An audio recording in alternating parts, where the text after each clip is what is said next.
রাত্রের বেঁচে যাওয়া রুটি ফেলে দেওয়ার কোনো দরকার নেই। এইভাবে পিৎজা বানিয়ে খেয়ে নেবেন। আমি মাত্র 2টো রুটি দিয়ে এই পিৎজাটা বানিয়েছি। এই রুটিটা আমার আগের দিন রাত্রের বেঁচে যাওয়া রুটি। চাইলে এটা সঙ্গে সঙ্গে রুটি বানিয়ে করতে পারেন। এইভাবে রুটিটাকে আমি ফোল্ড করে নিচ্ছি, এই যে এইভাবে। এদিকে আমি 2টো ডিম নিচ্ছি।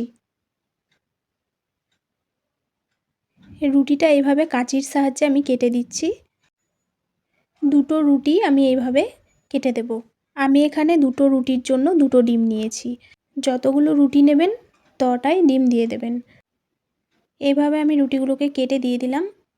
এর মধ্যে দিয়ে দিচ্ছি অল্প একটু গোলমরিচ গুঁড়ো আর স্বাদ মতো নুন। এবারে ডিমের সাথে রুটিটাকে ভালো করে মেখে নেব। খুব সুন্দর করে মেখে নিলাম। এদিকে ফ্রাই প্যানের মধ্যে আমি বাটার দিয়ে দিলাম। যদি হাতের কাছে বাটার না থাকে তাহলে সাদা তেল দিয়ে দেবেন। এরপরে আমি ডিম আর রুটিটাকে এখানে দিয়ে দিলাম। এবারে এটাকে আমি একটু সেট করে নিচ্ছি। এই দিকটা হয়ে গেছে, এরপর আমি উল্টে দিচ্ছি। একটু বাটার দিয়ে দিচ্ছি। এই সময় গ্যাসের ফ্লেমটা বন্ধ রেখে দিতে হবে। এবারে এখানে আমি টমেটো সস নিয়ে নিচ্ছি। আমি সসটাকে ভালো করে এরকমভাবে লাগিয়ে নিচ্ছি। দিয়ে দিচ্ছি ছোট্ট ছোট্ট করে কেটে রাখা পেঁয়াজ।